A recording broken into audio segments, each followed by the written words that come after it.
Hi friends, work from home ടിപ്സിൻ്റെ പുതിയൊരു വീഡിയോയിലേക്ക് എല്ലാവർക്കും സ്വാഗതം.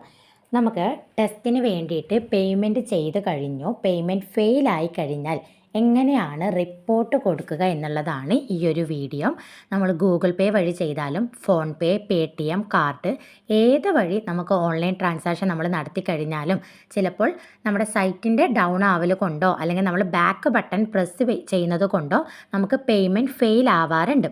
അപ്പം നമ്മൾ റിപ്പോർട്ട് കൊടുത്തു കഴിഞ്ഞാൽ വിത്തിൻ 24 ഹവേഴ്സിനുള്ളിൽ നമുക്കത് ശരിയായിട്ട് നമുക്ക് വീണ്ടും ടെസ്റ്റ് എഴുതാനുള്ള ഓപ്ഷൻ വരും.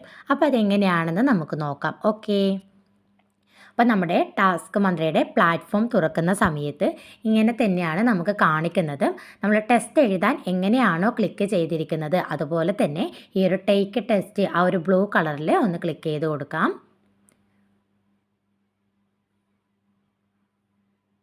ഓക്കെ, നമ്മളിവിടെ ആക്റ്റീവായിട്ട് വർക്ക് ചെയ്യാൻ വേണ്ടിയിട്ട് നമ്മൾ അറ്റൻഡ് ചെയ്യുന്ന ടെസ്റ്റ് DSAT എന്നൊരു ഓൺലൈൻ ടെസ്റ്റാണ്, ഡിജിറ്റൽ സ്കിൽ അസസ്മെൻറ്റ് ടെസ്റ്റ്. അവിടെ വീണ്ടും ടേക്ക് ടെസ്റ്റിൽ ക്ലിക്ക് ചെയ്ത് കൊടുക്കാം. കണ്ടിന്യൂ DSAT കൊടുക്കാം. നമ്മൾ എങ്ങനെയാണോ പേയ്മെൻറ്റിന് വേണ്ടിയിട്ട് പേയ്മെൻറ്റ് ചെയ്തത് അതേ ഒരു രീതിയിൽ തന്നെ നമ്മൾ കൊടുക്കുന്ന സമയത്ത് പേയ്മെൻറ്റ് ഗേറ്റ് വേ ഉപയോഗിച്ചിട്ടാണ് നമ്മൾ പേയ്മെൻറ്റ് ചെയ്തിരിക്കുന്നത്. എന്നാൽ അത് റിപ്പോർട്ട് കൊടുക്കുന്നത് മാനുവൽ UPI ഉപയോഗിച്ചിട്ടാണ്.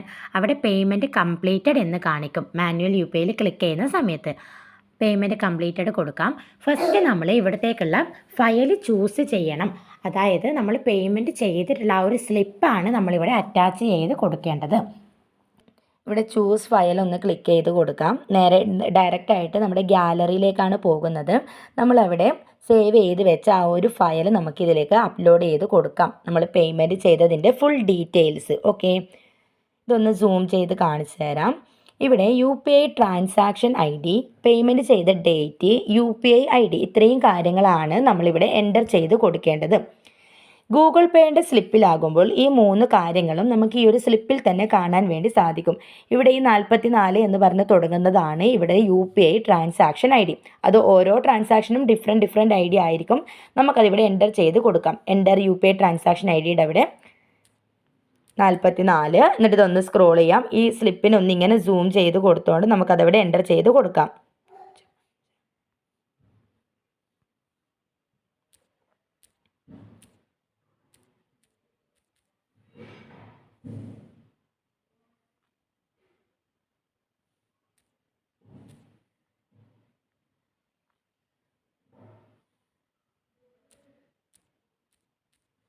Okay, UPI transaction ID enter ചെയ്ത് കൊടുത്തു. കറക്റ്റ് ആണ് എന്നൊന്നും കൂടി ചെക്ക് ചെയ്ത് നോക്കാം.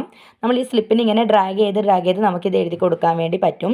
പിന്നെ പേയ്മെൻറ്റ് ചെയ്ത ഡേറ്റ്, നമ്മൾ എപ്പോഴാണോ റിപ്പോർട്ട് കൊടുക്കുന്നത് ആ ഒരു ഡേറ്റ് അല്ല നമ്മൾ കൊടുക്കേണ്ടത്.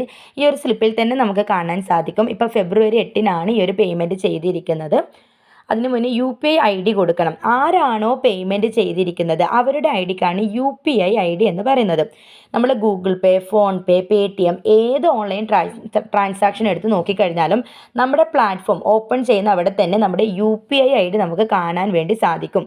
ഇവിടെ ഷഹന സിദ്ദീഖ് 088@OKICICI എന്നുള്ളതാണ് UPI ID. പേയ്മെൻറ്റ് ചെയ്ത ആളുടെ ID ആണ് UPI ID. അത് അതുപോലെ തന്നെ എൻ്റർ ചെയ്ത് കൊടുക്കുക. നമുക്ക് ആ സ്ലിപ്പ് നോക്കിയിട്ട് ഇതുപോലെ എൻ്റർ ചെയ്ത് കൊടുക്കാം.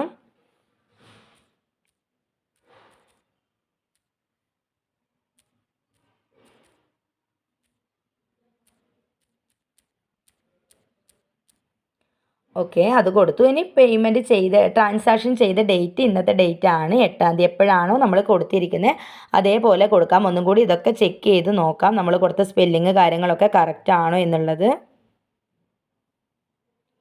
ഓക്കെ, ഇത്ര മാത്രമേ നമുക്കുള്ളൂ. ഇനി ഫോൺ പേയിൽ എങ്ങനെയാണ്, പേടിഎമ്മിൽ എന്തൊക്കെയാണ് നമ്മൾ കൊടുക്കേണ്ടത് എന്നുള്ളതും കൂടി ഞാൻ ഈ ഒരു വീഡിയോയിൽ കാണിച്ചു തരാം. ഇവിടെ ഇത്രയും കാര്യങ്ങൾ കൊടുത്തു കഴിഞ്ഞാൽ കൺഫേം മൈ പേയ്മെൻറ്റ് ഇൻഫോ ആ ഒരു റെഡ് കളറിൽ ക്ലിക്ക് ചെയ്യാം. നമ്മൾ കൊടുത്ത ഡീറ്റെയിൽസ് ഒക്കെ കറക്റ്റ് ആണെങ്കിൽ 24 മണിക്കൂറിനുള്ളിൽ നമുക്കിത് ഓക്കെ ആയിട്ട് കിട്ടും. ഇനി അതല്ല നമ്മൾ കൊടുത്തതിൽ എന്തെങ്കിലും മിസ്റ്റേക്ക് ഉണ്ടെങ്കിൽ നമുക്ക് വീണ്ടും അവിടെ മാനുവൽ UPIയുടെ ഓപ്ഷൻ കാണിക്കും. ഇവിടെ കണ്ടോ, your manual UPI verification is under process and an approval. You will be able to take the DSAT test. Okay, അപ്പോൾ നമ്മളുടെ വെരിഫിക്കേഷന് പോയിട്ടുണ്ട്. എപ്പോഴാണോ ഇത് കറക്റ്റായിട്ട് വരുന്നത് ആ ഒരു ടൈമിൽ നമുക്കിവിടെ ടെസ്റ്റ് എഴുതാൻ വേണ്ടി സാധിക്കും. ഇനി നമുക്കിത് എങ്ങനെയാണ് ഓക്കെ ആയി എന്നറിയാം. അപ്പോൾ നമ്മളെ പ്ലാറ്റ്ഫോം തുറക്കുന്ന സമയത്ത് ഇവിടെ നമ്മുടെ KYC ഡീറ്റെയിൽസ് കൊടുക്കാനാണ് പറഞ്ഞിരിക്കുന്നതെങ്കിൽ നമ്മളത് ഓക്കെ ആയിട്ടുണ്ട്. അതല്ല, വീണ്ടും നമ്മൾ നേരത്തെ കൊടുത്തതുപോലെ ടേക്ക് ടെസ്റ്റിൽ ക്ലിക്ക് ചെയ്യുന്ന സമയത്ത് മാനുവൽ UPI ഓപ്ഷനൊക്കെ വന്ന് കിടക്കുന്നുണ്ടെങ്കിൽ നമ്മൾ കൊടുത്തതിൽ എന്തെങ്കിലും ഒരു തെറ്റുണ്ട്, നമ്മളത് വീണ്ടും റിപ്പോർട്ട് കൊടുക്കേണ്ടിയിരിക്കുന്നു. അങ്ങനെയാണ്. ഓക്കെ, ഇനി നമ്മൾ Paytm വഴിയാണ് പേയ്മെൻറ്റ് ചെയ്തിരിക്കുന്നതെങ്കിൽ ഇതേ സ്റ്റെപ്പ് തന്നെയാണ് നമ്മൾ ഫോളോ ചെയ്യേണ്ടത്. അവിടെ ഫയൽ കൊടുക്കുന്ന സമയത്ത് ഏത് ഓൺലൈൻ ട്രാൻസാക്ഷൻ ആണെങ്കിലും Paytm ആണെങ്കിലും ഫോൺപേ ആണെങ്കിലും ഒന്നും നമ്മളവിടെ സ്ക്രീൻഷോട്ട് അല്ല കൊടുക്കേണ്ടത്. അവിടെ ഷെയർ എന്ന് പറഞ്ഞ് കാണിക്കും. അവിടുന്ന് വേണം നമ്മൾ ഈ ഒരു സ്ലിപ്പ് ഷെയർ ചെയ്തെടുക്കാൻ വേണ്ടിയിട്ട്.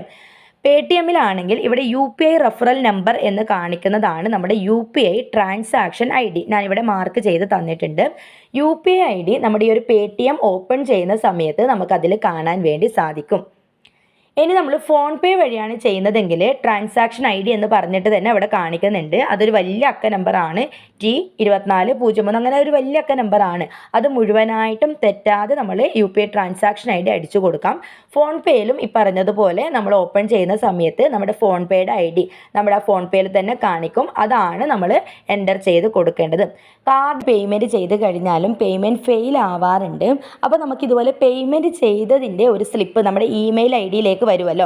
അവിടെ പേയ്മെൻറ്റ് ID എന്ന് കാണിക്കുന്ന കണ്ടോ, പേ ഒരു ചെറിയൊരു ലൈൻ ഇട്ടിട്ട് NVH, അങ്ങനെ അതുപോലെ തന്നെ നമ്മൾ എൻ്റർ ചെയ്ത് കൊടുക്കണം. കാർഡ് വഴി ചെയ്യുന്ന സമയത്ത് ഈ പേയ്മെൻറ്റ് UPI ID എന്ന് പറയുന്നതും UPI ട്രാൻസാക്ഷൻ ID എന്ന് പറയുന്നതും ഈ ഒരു പേയ്മെൻറ്റ് ID തന്നെയാണ്.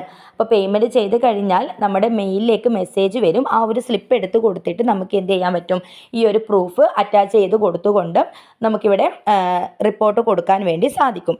ഇനി എങ്ങനെയാണ് ഗൂഗിൾ പേയിൽ പോയിട്ട് സ്ക്രീൻഷോട്ട് എടുക്കാതെ ഈ ഒരു സ്ലിപ്പ് നമ്മൾ ഷെയർ ചെയ്ത് എടുക്കുന്നത് എന്ന് നോക്കാം. ഓപ്പൺ ചെയ്തു. അവിടെ സി ട്രാൻസാക്ഷൻ ഹിസ്റ്ററി എന്ന് കാണും. അതിൽ ക്ലിക്ക് ചെയ്യുന്ന സമയത്ത് നമ്മൾ ടാസ്ക് മന്ത്രയിലേക്ക് പേയ്മെൻറ്റ് ചെയ്ത 1000 രൂപ നമുക്ക് കാണാൻ വേണ്ടി സാധിക്കും.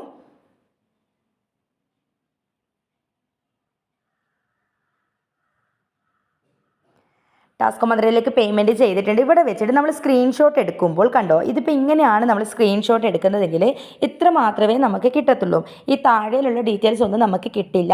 അങ്ങനെ കൊടുത്തു കഴിഞ്ഞാൽ നമുക്കവിടെ വീണ്ടും റിജക്ഷൻ വരും. അപ്പോൾ ഈ ഒരു 1000 ക്ലിക്ക് ചെയ്യുന്ന സമയത്ത് നമുക്കിവിടെ കണ്ടോ ഷെയർ എന്നുണ്ടാകും.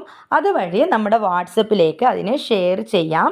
എന്നിട്ട് അതിനെ സേവ് ചെയ്തിട്ട് നമ്മുടെ ഗാലറിയിലേക്ക് നമുക്ക് ആക്കി കൊടുക്കാൻ വേണ്ടി സാധിക്കും. ഓക്കെ, ഇതിപ്പോൾ നമ്മുടെ വാട്സപ്പിലേക്ക് ഷെയർ ചെയ്യുമ്പോൾ ഇപ്പോൾ കണ്ടോ നമുക്ക് ഈ ഒരു ഫുൾ ഡീറ്റെയിൽസ് ആയിട്ട് തന്നെ നമുക്കിതിവിടെ